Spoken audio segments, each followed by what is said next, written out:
Of course Russia's going to do this. We have been telling you for how long Russia is an aggressive power. Yes, they're going to do this. Karen Donfried. Karen Donfried. Dr. Karen Donfried, a very senior administration official from the State Department. She is US Assistant Secretary of State for European and Eurasian Affairs. I'm just curious as to what the dynamic would have been in the State Department pre-February. There was not enough of a hint. In the summer of 2021, Vladimir Putin wrote a very serious article about his view of the Russian world, essentially. And in that article, he is explicit in saying Ukraine is not a sovereign state. And he felt that Ukraine belonged to Russia. And I said, no. Might doesn't make right. You need to know we're watching. I don't know if John Mearsheimer is right or if I am right. None of us know what is in the mind of Vladimir Putin. There is an observation that there is some sort of a divergence now between policymaking and public opinion. You cannot make this up. It is such a soap opera. How do you see this ending? Most wars don't end actually through negotiation. They end because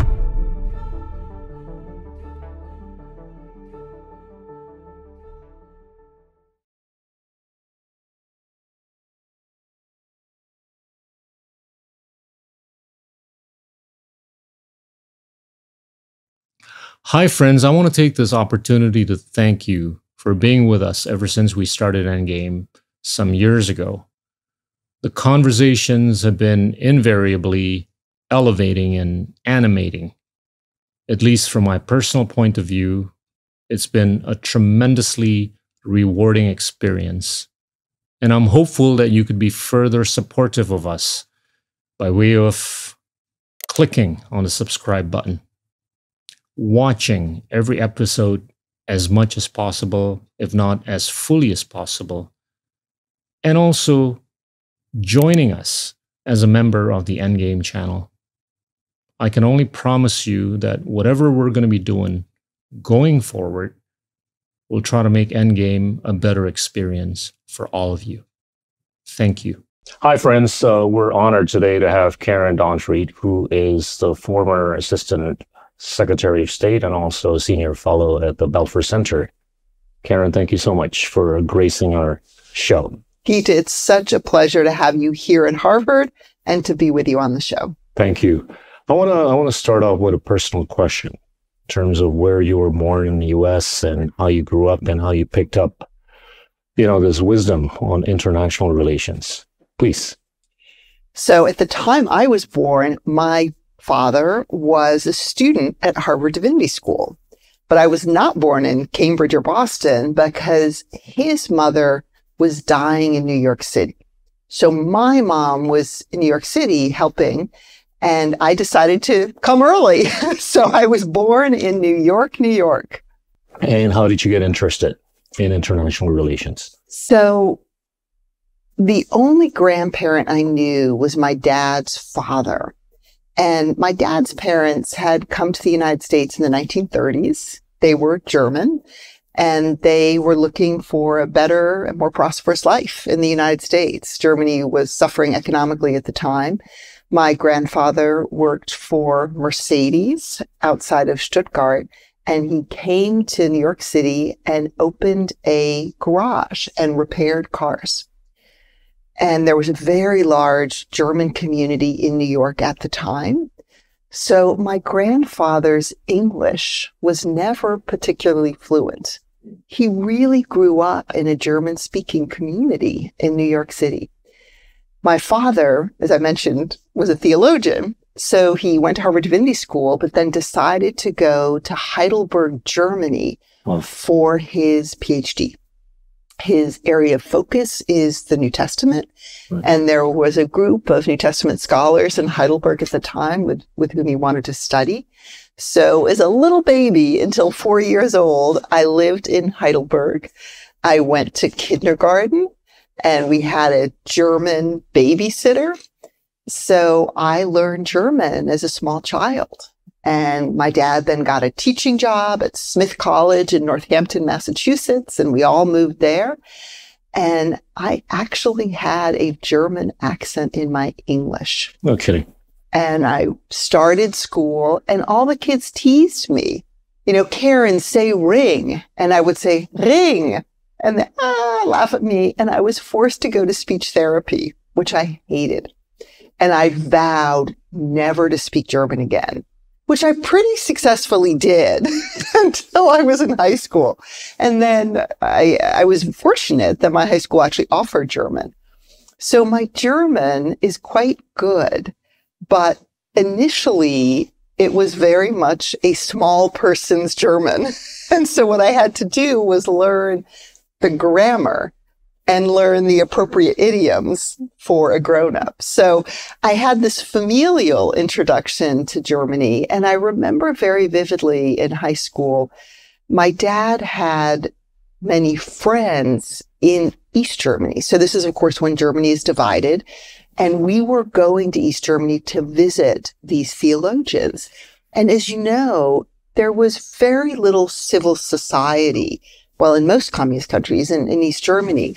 But these Protestant theologians were arguably a significant or the most significant part of civil society in what was called officially the German Democratic Republic. And it was so interesting to visit with these theologians or listen in on these conversations at that time. And for me, when I was writing my dissertation, it started out and it ended up, it was a political science dissertation, but near the end of that dissertation, we had German unification. Wow. So I felt like overnight, my political science dissertation became a history dissertation because I was looking at the U.S.-West German relationship.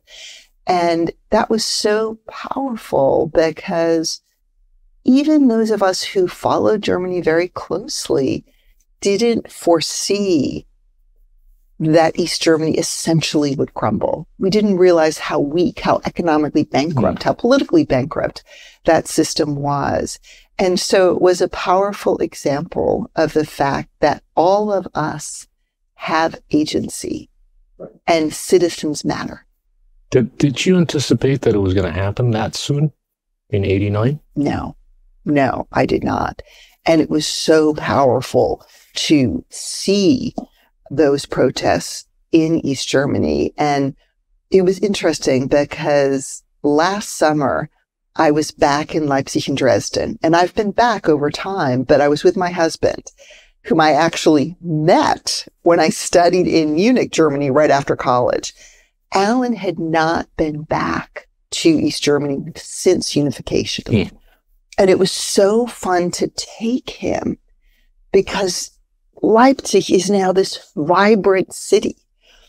And you see the change, but we also were remembering the history and going to the church where these citizens of Leipzig would meet and then go on these amazing protest walks through the city. And that history is still so fresh. And it was wonderful to be reminded again of what played out there.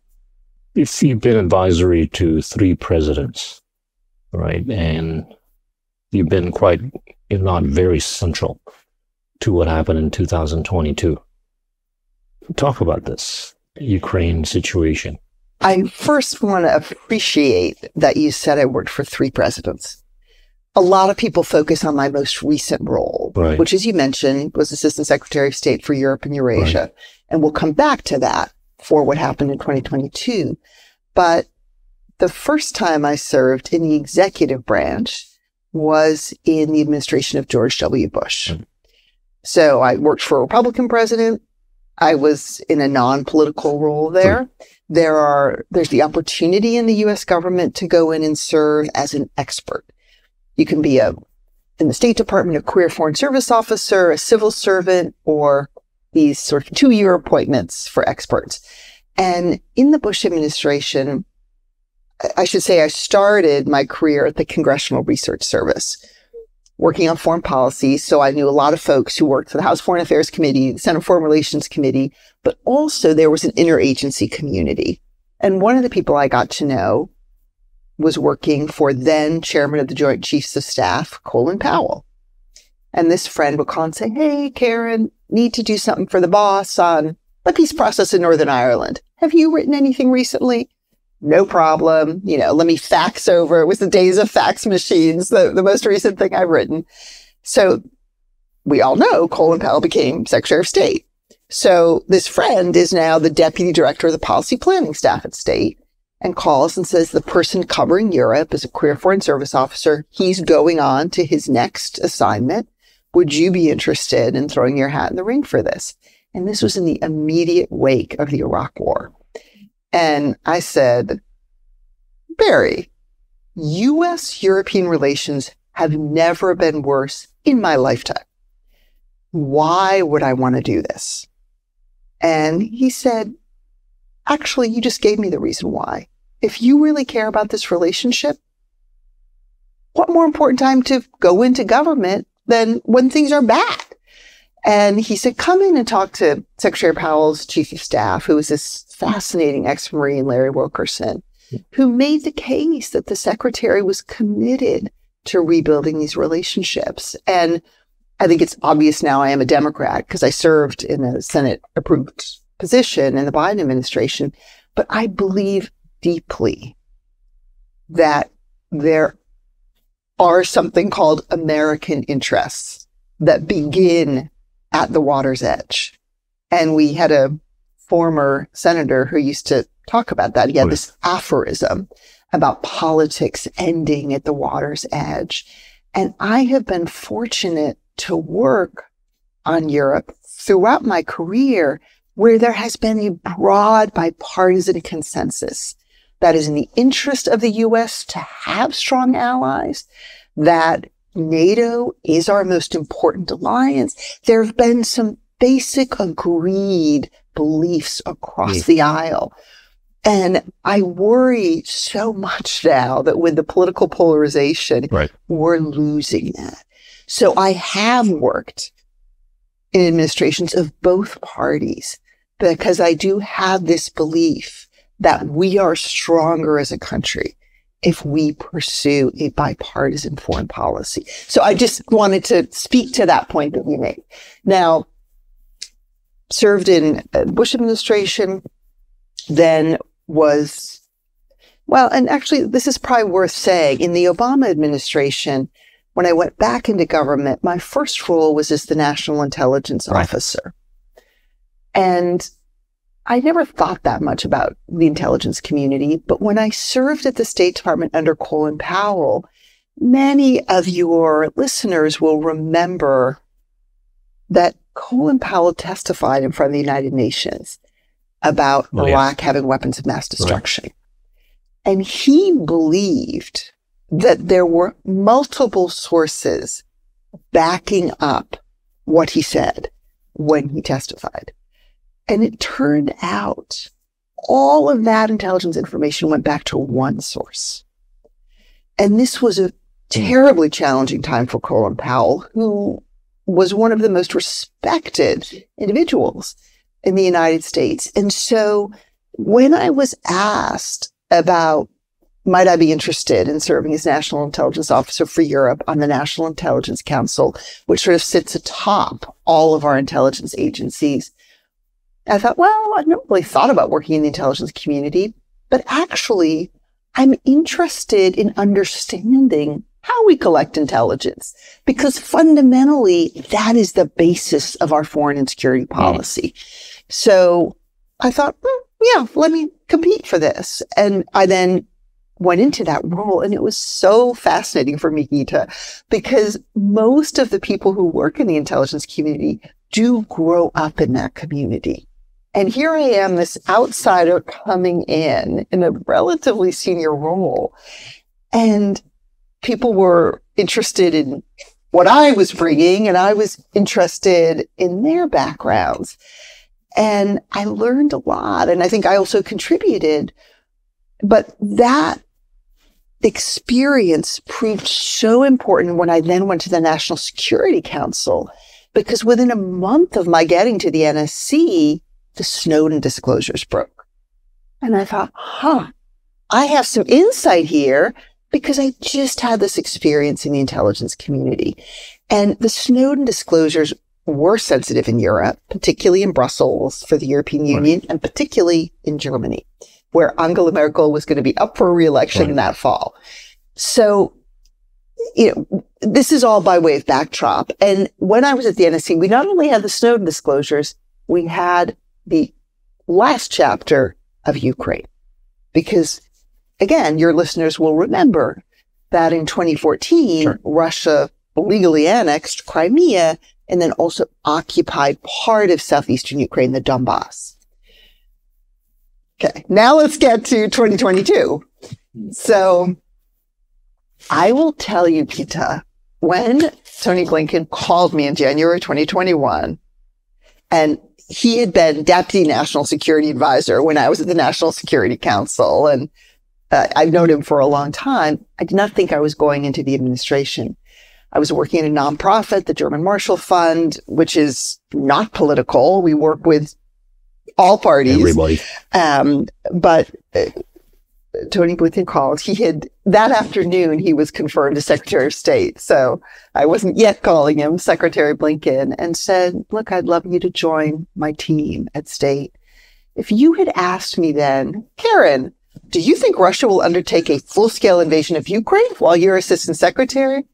I would have said, Gita, fair question, but no, I don't think that's going to happen. So I think the collective mindset was not that Russia was planning a full-scale invasion of Ukraine. And, I remember 2008 when Russia took 20% of Georgia. Sure. And, we debated, well, okay, Russia did that, but maybe Georgian President Saakashvili in some ways goaded him. And, 2014, also complicated. February 2022 was not complicated from our perspective. This was an unprovoked attack where a bigger, stronger country is taking the sovereign territory of its weaker neighbor. And by any measure, that is wrong.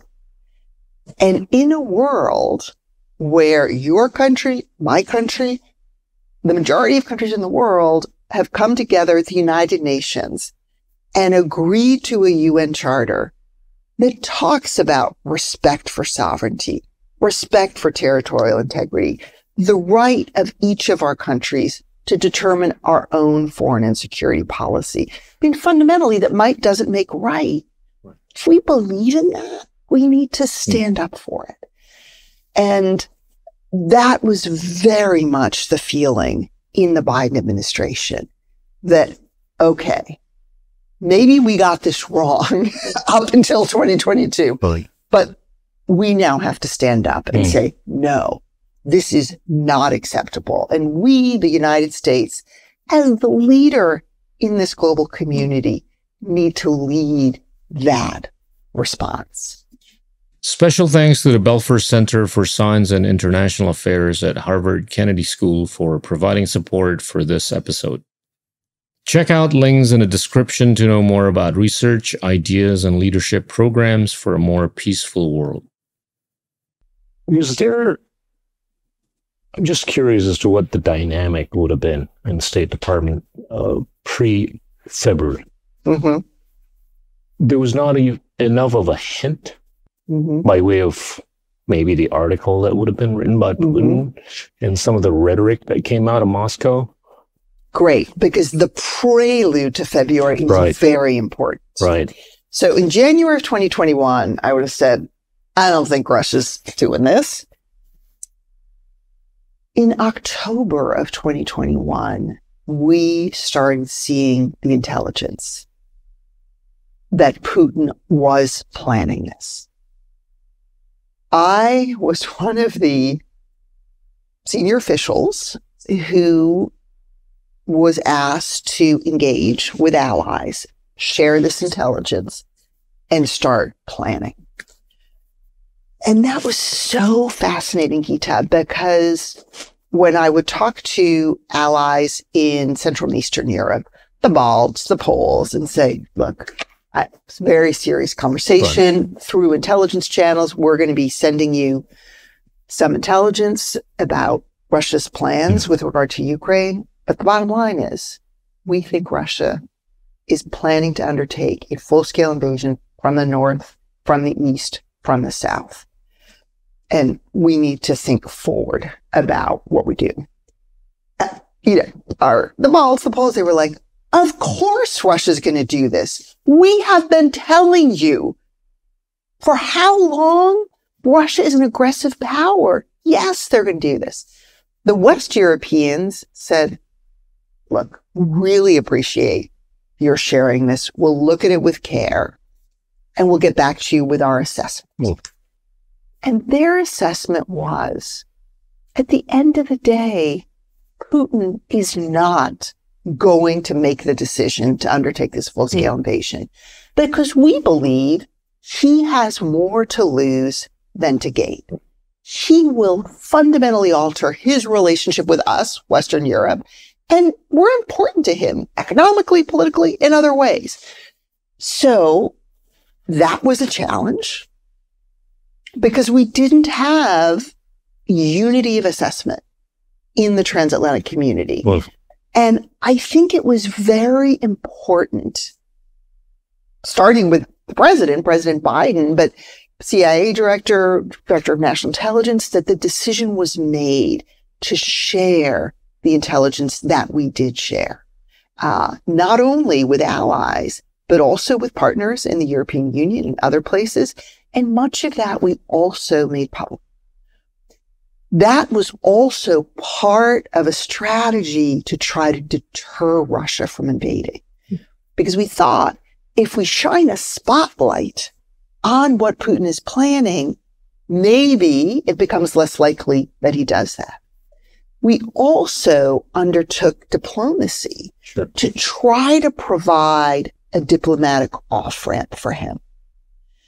So, okay, we're working on the one hand with allies. What do we do collectively to try to deter him? But also, even if we all don't agree he's going to do this, we said to our West European allies, if he does it, then what? And they said, well, if he actually undertakes this full-scale invasion, that changes fundamentally the European security landscape. And yes, we need to respond. So we said, okay, then we need to start planning something now so that if he does it, we got a plan B. So that's how in the run-up to the invasion, we were able to agree on an unprecedented package of sanctions and export controls that we could implement. And that's why very shortly after the invasion on February 24 of 2022, you saw the US and the EU roll out these sanctions and export controls. I mean, we never sanctioned the central bank of a G20 country before. That was, I mean, there were a variety of instruments in that package we had never deployed before.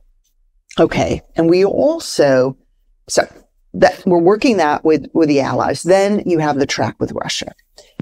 And I was one of the senior officials who traveled with CIA Director Bill Burns in early November to Moscow. And Bill Burns is one of our most accomplished diplomats. He had a very distinguished career at the State Department, including serving as ambassador to Russia. Now he's at the CIA, so he also has full command of all of the intelligence. So we go and he meets with senior officials, and he also had a secure video conference with Vladimir Putin, who was not in Moscow. At the time, none of us were in the room with Bill Burns when he had that video chat with President Putin. Of course, he fully backbriefed us. And I will just say that it was an extremely sobering trip. There was nothing that led us to believe Russia was not planning this. I think our interlocutors were surprised that we were coming to say, you need to know we're watching. And if you do this, it is extremely serious. We will respond in a fundamentally different way than we did in 2014. And we very much hope that you don't undertake this invasion of Ukraine. So it was both, we're watching. This is very serious if you do it. And please, let's figure out something different. I returned to Moscow in December. The primary reason for that visit was I was meeting with the main Russian negotiator on the Minsk process, which had been a Franco-German, Ukrainian, Russian negotiating process about how to resolve the Russian occupation of that part of Donbass, Donetsk and Luhansk. We had not been involved in that process, but our concern about what Russia was planning led us to engage with the French and Germans and say, do you think it would be helpful for us to try to energize this process and see if we can resolve some of the underlying concerns? The Russians approved that trip and then asked if I would add an additional meeting.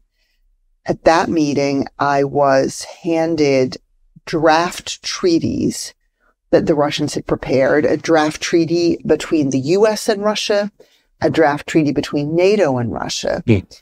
And essentially the Russians were saying, these encapsulate our concerns.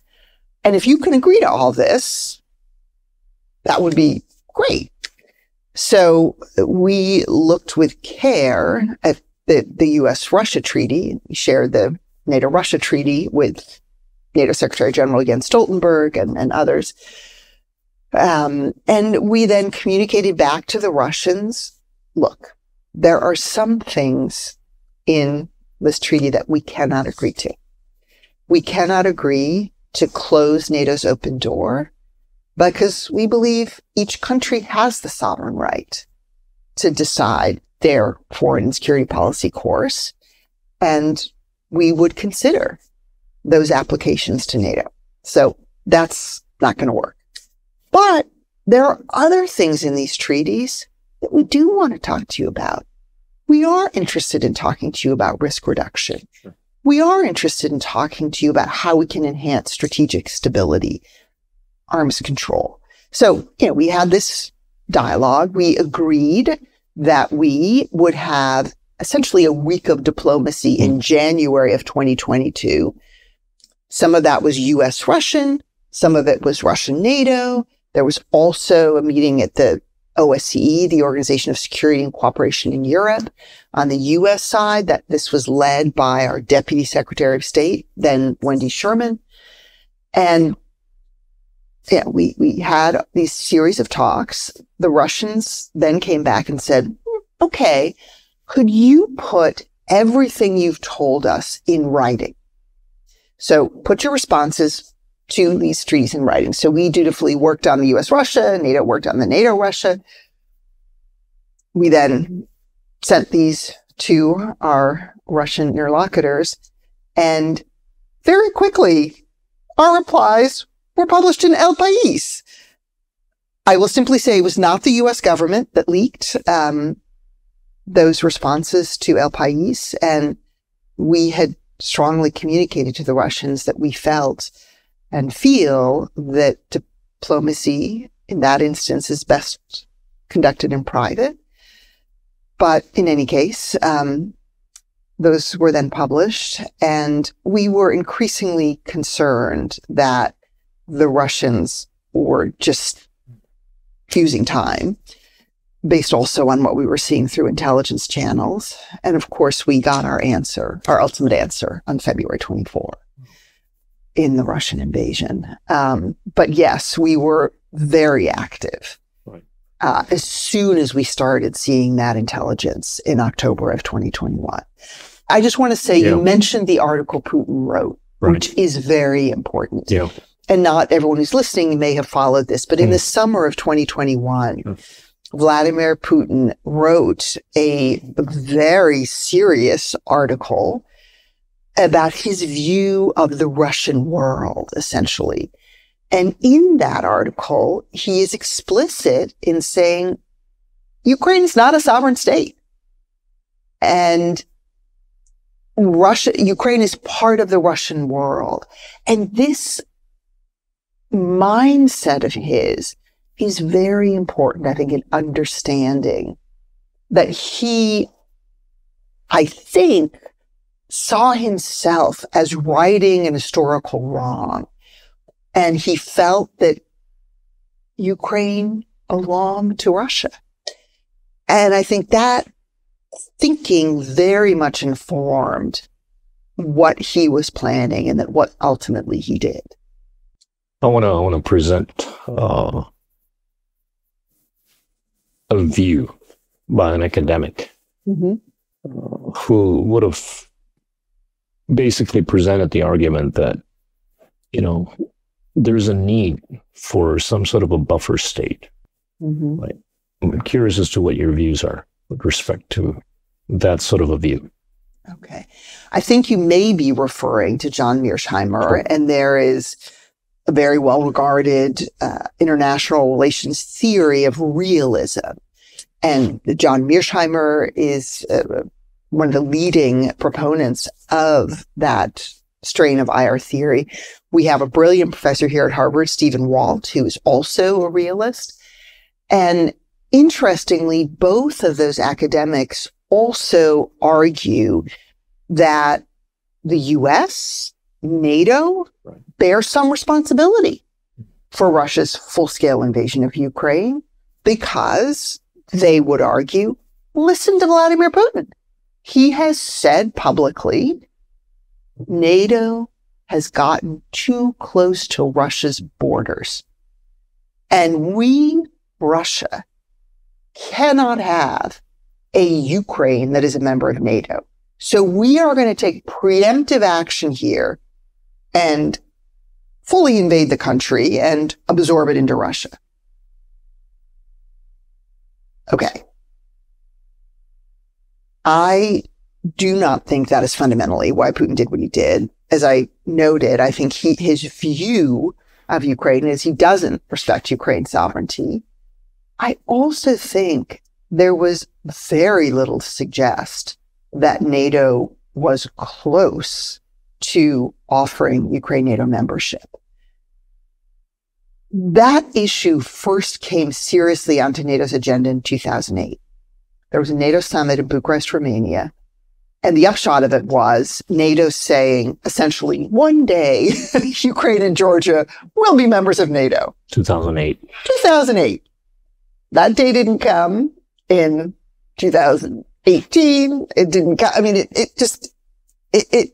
no one thought this was a near-term challenge. And I think it's really important to remember all that NATO did at the end of the Cold War to try to reassure Russia. First, maybe we should go to a belief that many of us had, that economic liberalism would lead to political liberalism. Bringing China, bringing Russia into the G20, the G7 becoming the G8. We believe that, okay, the first step to political liberalism is economic liberalism, creating middle classes, seeing economic prosperity. And, so you saw that. No one believes that today. We've been disabused of that notion. But we also, at the time, thought the future was Russia coming closer to, quote unquote, the West. And so interesting. Just last week, there was a conversation here at Harvard about a new book that David Sanger has written. David is a New York Times journalist, and David has this wonderful vignette in the opening of the book. He takes us back to 2002. Another river. George Bush and Vladimir Putin are on a lovely boat ride on the Neva River. And the conversation is about the future and how Russia and the US can work together. And they talk about imagining Russia becoming a member of the European Union and even one day NATO. And in the NATO context, there actually is an agreement forged between NATO and Russia already in 1994, where NATO says, okay, so it's clear NATO is enlarging. We understand you have some concerns. So we're going to agree that NATO would not station forces in any new NATO country that was part of the Warsaw Pact. We won't station nuclear weapons there. It's really interesting to read that today because it just reminds you that the US, NATO, we weren't cavalier about Russia's security concerns. And we tried very hard to be explicit about NATO being a defensive alliance. So yeah, we'll agree. We won't station troops in those countries and our nuclear weapons. We don't want to do anything that leads you to feel threatened by this alliance. So I won't go through the whole history from the end of the Cold War to 2022. But my point simply is, I do think it is important that when one listens to the Russian narrative about NATO enlargement, one makes sure to look at the other side of that ledger and be thoughtful about how NATO enlarged and the reassurances that were given to Russia. All that said, I don't know if John Mearsheimer is right or if I am right. None of us know what is in the mind of Vladimir Putin, but it's important to try to understand that when you respond to it, right? Because there's a debate today about whether Ukraine should be a NATO member. And if you don't think that's what was at the core of why Putin invaded, you can make a pretty strong case for why, well, at the end of this war, it might be very good for European security for Ukraine to be a member of NATO. Because at the end of this war, the most important thing we want is for it never to happen again. And how do you then deter Russia? How do you restore deterrence? So it is an important conversation to have. Oh, let me say that. The other point I want to make here is, if for Putin, this really was about a NATO enlargement, what a strategic failure Russia's invasion of Ukraine has already been. Because Finland and Sweden are now NATO members. These are two countries that for decades have firmly believed military non-alignment was in their interest. And for the then president of Finland, Niinisto, that calculation changed overnight. And this man who knows Russia extremely well, let's all remember, Finland has about an 850-mile border with Russia. He, when Putin did that, said, we're done. Deterrence failed. I, as the president of Finland, believe that I have to join NATO for the security of my country. And that was mind-blowing for someone like me who never thought I would see Finland and Sweden join NATO in my lifetime. So that was a strategic miscalculation on the part of Vladimir Putin that is quite stunning. So I think this period of history and how certainties that we all held have been challenged in fundamental ways is something all of us, whether in the policy world or in the world of academia, will be sorting through for a long time to come. Karen, I want to pick up on what you alluded to earlier. There is an observation that all the economic sanctions didn't turn out to have impacted Russia's economy the way intended. there is an observation that the counteroffensive didn't pan out the way perhaps NATO and the US would have anticipated.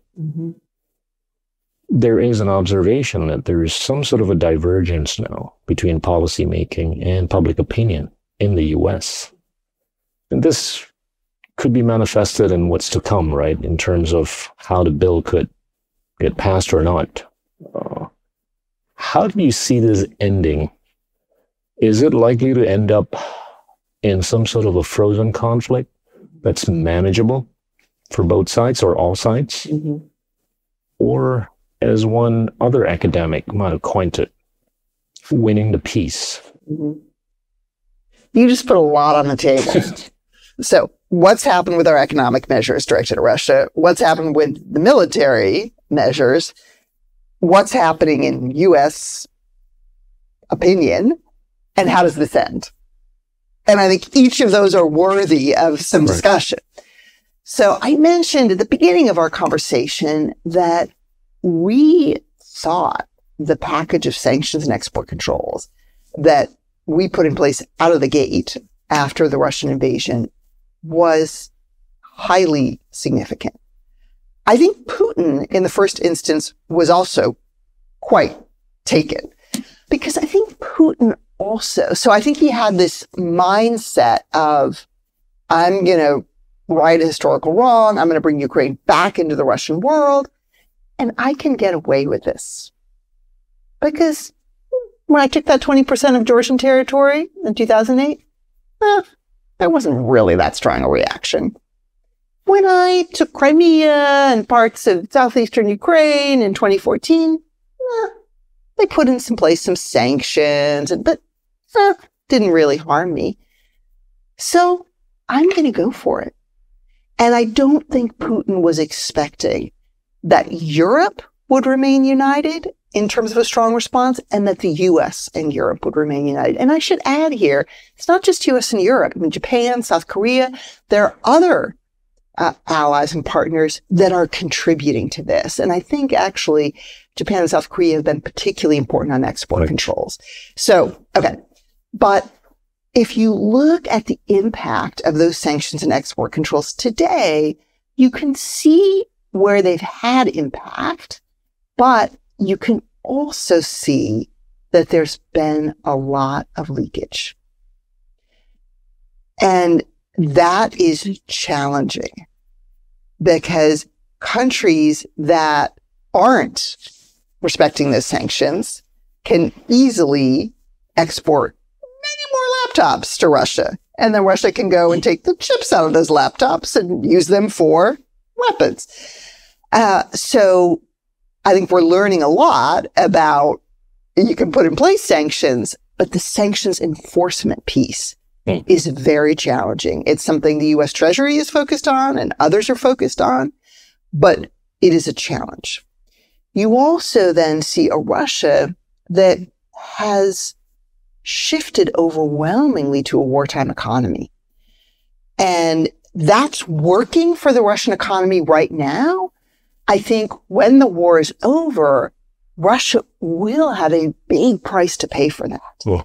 So I don't think Russia's economic future looks terribly bright, but it is absolutely right that Russia has figured out in the short term how to manage this.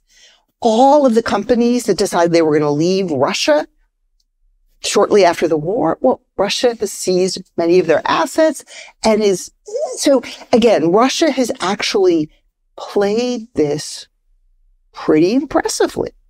We're learning some things from this. Russia's learned things from this. But yes, the devastating impact we thought this might have, it hasn't had in that way. Okay. I should also say we have to appreciate the role of China in all this as well. China's support of Russia is enormously consequential. And I'm going to set that aside for right now, but let's come back to that because I think it's important that we talk about it. But let me just put a marker on that. because the economic support is a piece of why some of these measures haven't been so successful. Okay. The military side of this war. So, gosh, I am sure all of us remember in the first days and weeks of Russia's full-scale invasion, I feel like almost every military analyst was calculating how long it would take Russia to take all of Ukraine. You know, you have this country of 140 million, one of the most feared militaries in the world in Russia. You have a Ukraine that before the war was 40 million, does not have a military on par with Russia's. How can they survive this? And you then see the Ukrainians. I mean, yes, at that point, they had had some help from us in terms of military equipment, but you have to credit the bravery and resilience of the Ukrainians, the morale of these forces who are fighting for the very existence of their country, that they are able to push Russia back. It was stunning. And we see then Russia decide, well, we're really going to focus on the southeastern part of Ukraine and make sure we drive the neo-Nazis out. A really stunning reversal of Putin's war aims. Now, I think any military analyst, which I am not one of, will say defense is always easier than offense. So when last year we saw the Ukrainians go on offense, that's a lot harder because the Russians had spent those intervening months building up their defensive lines. And of course, everyone's debating, should they have done the counteroffensive differently? Were they focused on the right thing? Should they focus on the east? Should they focus on breaking the land bridge between Russia and Crimea? Whatever one thinks of what went wrong, yes, that counteroffensive did not have the success that Ukraine and its supporters were all hoping it would. Were those hopes unrealistic? Perhaps. But I do think appreciating the difference between defense and offense is really important in understanding why this is so hard. And now we get to your third question, which is about the U.S. And essentially, are we going to keep supporting Ukraine? Vladimir Putin, I think, has believed, part of his going in belief was you're not going to have unity in Europe, in the U.S. and Europe. And he also believes I, Vladimir Putin, care more about Ukraine than the U.S. does. And I have much greater staying power than these democracies. I've watched them. They get tired of wars. And everything the U.S. is doing right now, I'm sure, is leading Vladimir Putin to sit back and say, was I right or was I right? Because we are seeing political dysfunction in the United States. We have... in many other places too. Fair enough. We are not alone in this, in many other places. So we have a Biden administration, President Biden, who has said, we will stand with Ukraine for as long as it takes. And last fall, the Biden administration sent a supplemental appropriations request to Congress that included additional funding for Ukraine, for Israel, for Taiwan. In that bill, about roughly 61 billion. The largest piece was for Ukraine. We are now in April of 2024. About 6 months have passed. That bill languished. In February, the U.S. Senate took up the bill. 70 senators voted in favor. 29 senators voted against. Pretty strong majority in support of those appropriations, but more Republicans voted against that bill than voted for it. So that's an interesting point. Bill moves to the House of Representatives, where there was a majority in support of that piece of legislation. But Speaker Johnson, one of the roles of the Speaker of the House in our system is putting legislation to the floor for a vote. And Speaker Johnson said, I'm not going to move this bill. Why? Well, there might be several reasons, but one of them is that former President Donald Trump, the Republican nominee in our election this November, said, I'm not supportive of more aid to Ukraine. I believe in an America first policy, not a Ukraine first policy. And that had a big effect, not only on the speaker, but also on a arguably small but important group of Republicans in the House. So the bill hasn't moved. And if you're someone like me who thinks Ukraine matters for U.S. interests, and we can talk more about that too, it has been very difficult to watch because the Ukrainians are dependent on the U.S. for military assistance. Other countries are also providing military assistance to Ukraine, but we are far and away the main provider. And I should say, if you look at total numbers, the Europeans have given Ukraine more assistance because on the financial assistance, they lead. And of course, Ukraine going bankrupt is also not an option. So this bill has languished. And last week, General Cavoli, an American general, he's the head of the U.S. European Command. He's double-hatted as the Supreme Allied Commander of NATO, wearing his U.S. hat in U.S. Europe Command, testified in front of the House Armed Services Committee and essentially rang the alarm bell and said, look, the side that cannot shoot back loses. Hey. And within weeks, Russia will have a 10-1 advantage in artillery. So I don't think we can overstate how serious this situation is for Ukraine right now. We have Speaker Johnson now saying, I've taken the Senate bill, I've split it into pieces.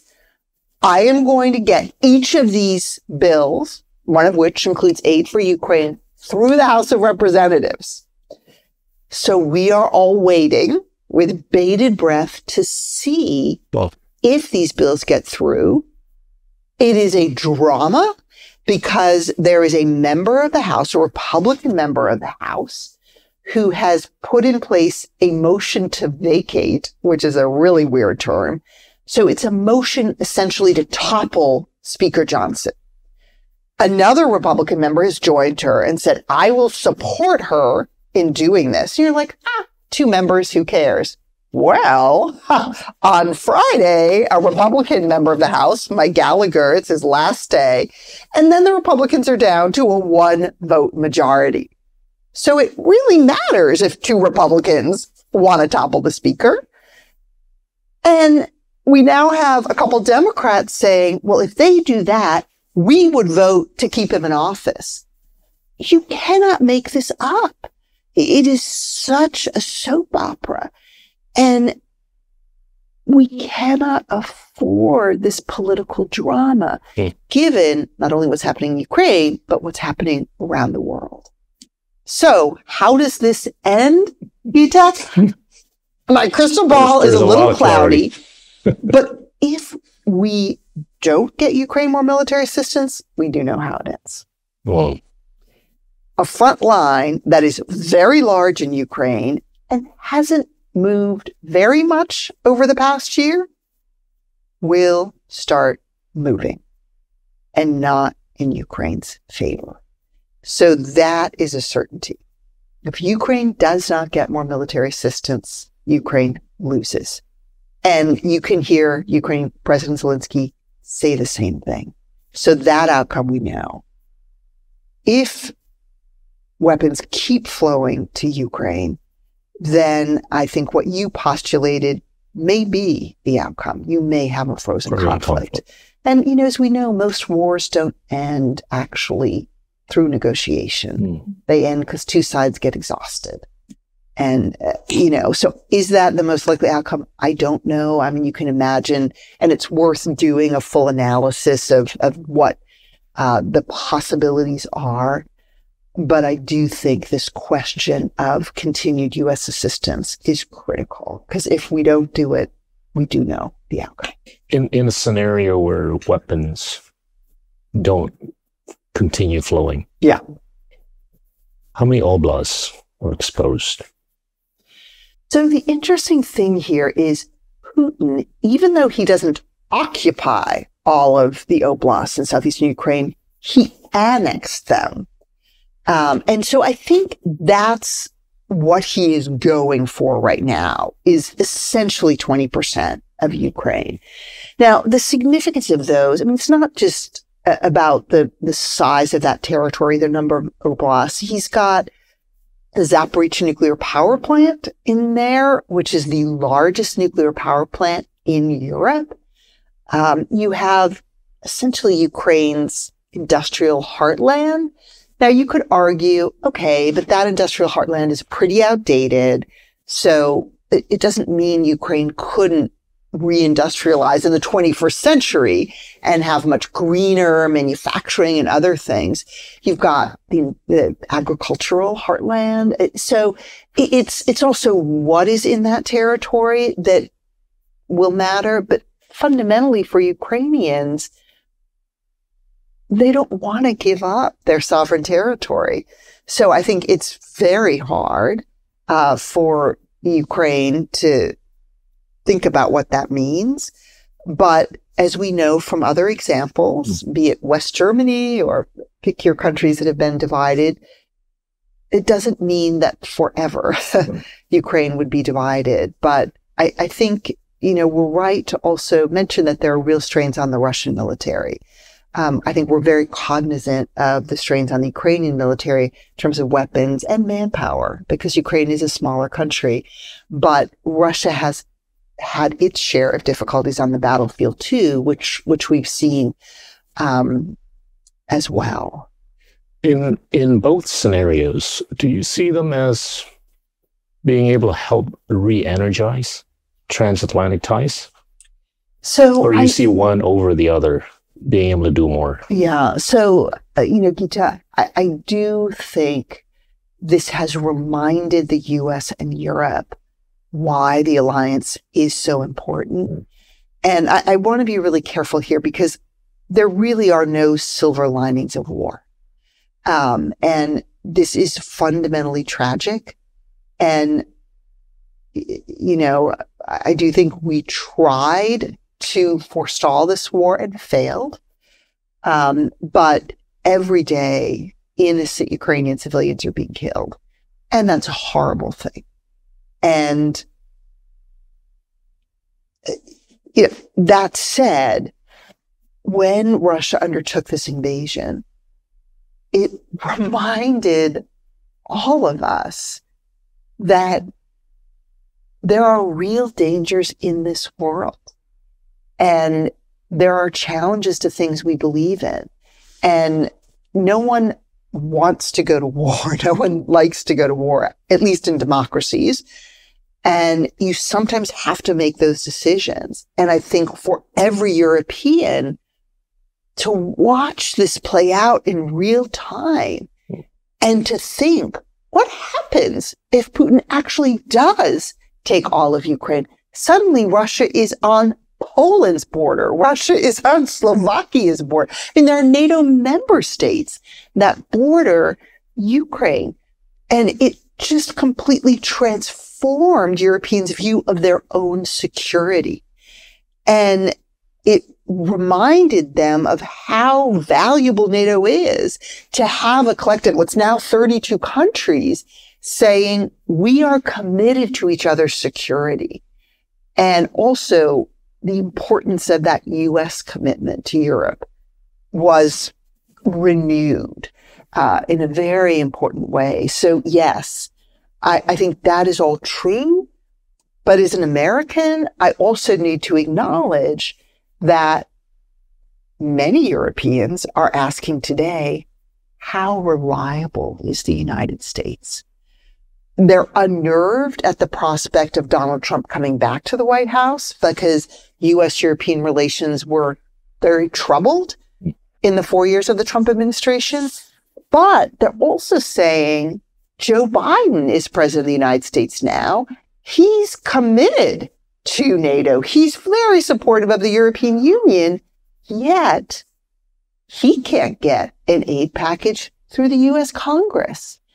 So they see a political dysfunction that is having broader impact on U.S. policy.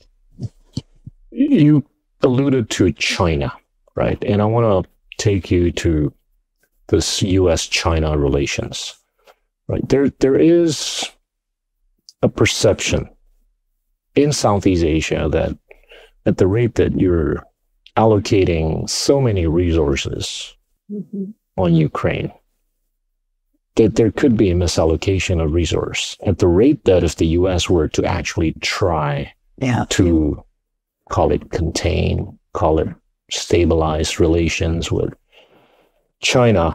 I'm just curious as to what your views are with respect to this.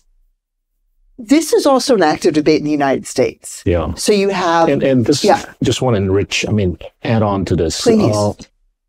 It sort of runs counter to the pre-existing foreign policy posturing, right, of the United States, where, Kissinger succeeded in getting China out of sight with the U.S. as to help contain the Soviet Union. Why is that not seemingly continuing, right? So it's really interesting because, as I mentioned, I served in the Obama administration, and we all remember the pivot to Asia. And I had European allies and partners saying, pivot to Asia. If you pivot, you're pivoting away from something. You're pivoting away from Europe, and this is bad. And I said, no. And you remember we then switched to rebalance because we didn't want to suggest we were pivoting away from something. We're rebalancing toward Asia. And I said to our European friends at the time, this is not bad for you. This is good for you. Because guess what? Asia really matters for Europe too. Right. And we collectively need to be spending more time, more resources on Asia and on China specifically. And I'm not sure we were convincing to the Europeans just to add, at the time. The free trade agreements that have been signed by the European Union are with 3 Asian countries. Yes. But, many people today say, yeah, you announced the pivot to Asia, but where's the beef? Where is really the evidence that you've done this? And we can think about the Trans-Pacific Partnership. We can think about some policies that were introduced, negotiated, but ultimately were not implemented. But here we are in 2024. And my view on this is it is all connected. So what do I mean by that? I'm not sure if you can pick a focus on Russia or you can pick a focus on China, because in the immediate run-up to Putin's invasion, we had Xi and Putin meeting, declaring the no limits partnership. I am so curious if Putin told Xi at that meeting, by the way, just so you know, in a few weeks, I'm going to be undertaking a full-scale invasion of Ukraine.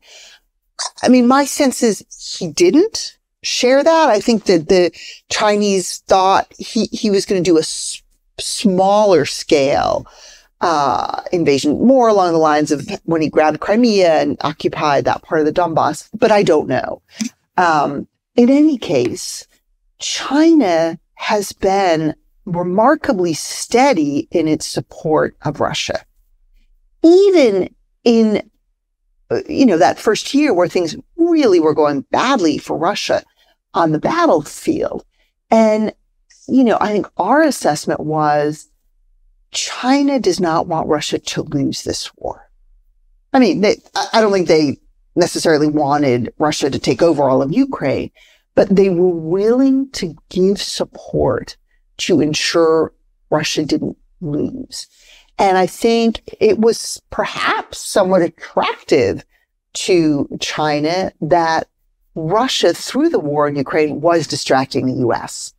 And I think she was watching every measure we were putting in place, sanctions, export controls, staying power, and taking lessons for a future contingency, perhaps with regard to Taiwan. So I think he was happy to have Putin distracting us, happy to be learning from what the American playbook was and how can China really buttress itself against countermeasures we were using with regard to Russia.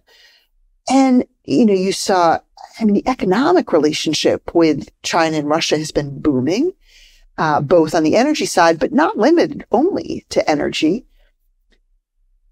I have not been in government now for some time, but when I was in government, we didn't see any lethal assistance going from China to Russia, but I watched closely, actually, our Treasury Secretary, Janet Yellen's recent trip to China, and she was very clearly expressing concern and warning about China providing support to Russia's military-industrial complex. And of course, there's always concern about dual-use equipment as well. So I think this is something the administration is still watching very closely. But there's no question in my mind, China has been important to Russia economically and also politically, because they're ensuring Russia is not isolated on the political stage.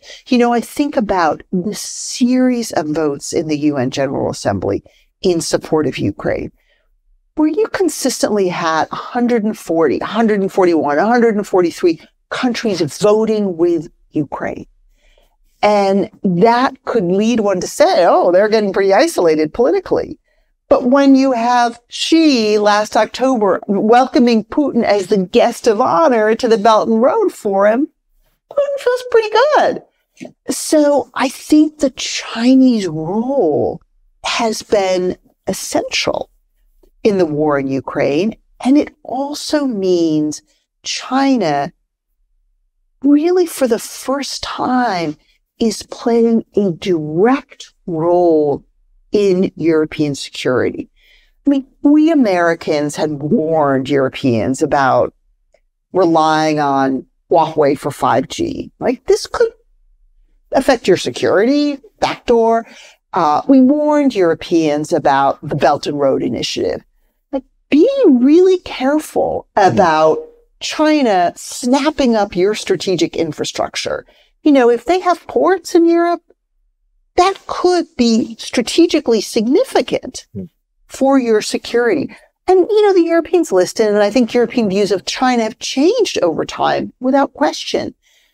But with Ukraine, I think this is affecting China's relationship with Europe in a fundamental way. And China has to calculate the impact of that as well. It's not to say that the economic relationship still isn't terribly important, especially to a country like Germany. We just saw Chancellor Scholz in China with a large contingent of business people, 3 ministers. The U.S. has a profoundly important economic relationship with China, right? So it's a complex reality. But, we see China giving political, economic support to Ukraine. We see North Korea supplying, not to Ukraine, apologies, China giving economic and political support to Russia. North Korea supplying Russia with drones and missiles and artillery. And it's connected to the Middle East too, because Iran is also the other big supplier of missiles and drones to Russia. So I think we have to look at the world holistically and understand the connections across these regions. And does that mean, we should be doing less with regard to China? Of course not.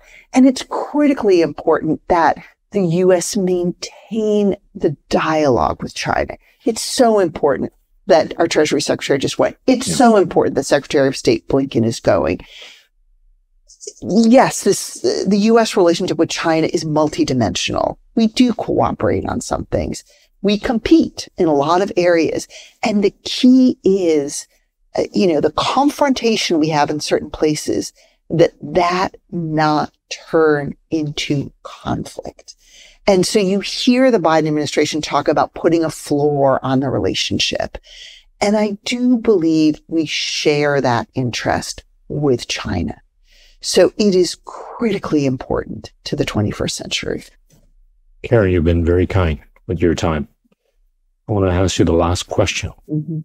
How does all this change with respect to the prospect of Donald Trump coming back to the White House? The probability of which we don't know. Right. Yes, we do not know. With everything that you've said about the world, would that change dramatically if Trump were to re-enter the White House? I believe it would. And Donald Trump is not an unknown quantity.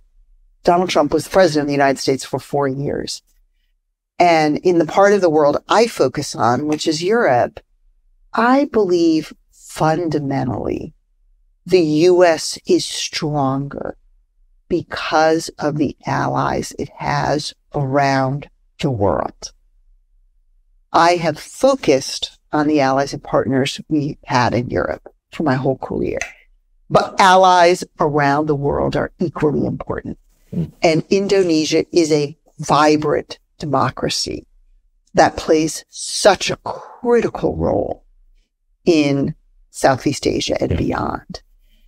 And, when we think about the U.S. role, what we have that China doesn't have, that Russia doesn't have, is this network of allies and partners that believe in democracy, that believe citizens deciding who they want to govern, that it's not just about majority rule, right? It's about respecting the rights of minorities. So many fundamental aspects to what democracy means. But in that scenario, if I believe we are stronger when we work together with allies, I believe fundamentally we need to respect those allies. We're not always going to agree. And that's true domestically in democracies, and it's true between democracies. So there are so many different factors you could look at, but looking at that factor of valuing allies, believing sometimes you may be wrong and you could learn from an ally who may know the region better, who may know a player better, that alone worries me about a Donald Trump coming back, because we live in a dangerous world. And, when we think about power shifts, China is a rising power.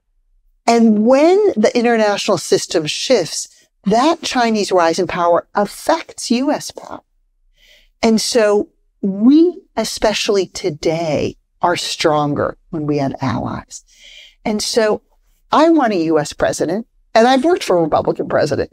I want a U.S. president who thinks strategically about the U.S. role in the world and thinks about Ukraine. This isn't just about the existence of Ukraine. It's about a European security order and allies we have treaty commitments to. And fundamentally, it's about global stability. It's about, are we going to stand up for those principles in the UN Charter? Do we want to live in a world that largely is based on rules that most of us respect? And if you believe that, I want a president who's going to embrace allies, respect them, and ensure that we are well positioned in the 21st century, whether it's a fight like Ukraine or whether it's that tech race. And how do we ensure that we keep the technological edge that we've had? There are many dimensions to that.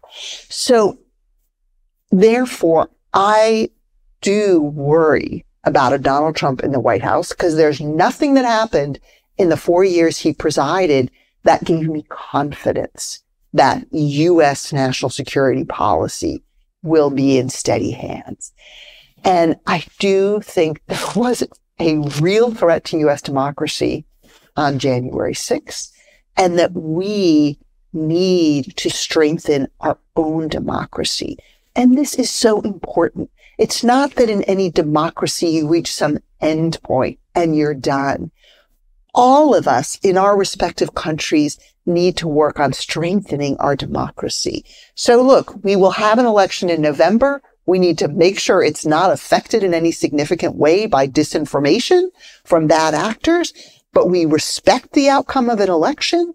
And if Donald Trump is elected, then I will work to support the policies I believe in. I will work to strengthen U.S. democracy. But this is a challenge many democracies are facing right now. We see this political polarization domestically.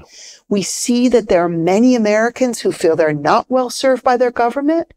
So that's not just about Donald Trump. That's about how do we ensure liberal democracy performs better for its citizens. So that needs to be a focus for we here in the United States too. On that note, thank you so much, Karen. Thank you for the invitation, and so wonderful to have you here at Harvard. Friends, that was Karen Donfried, former Assistant Secretary of State and Senior Fellow at the Belfer Center at Harvard University. Thank you. Inilah Endgame.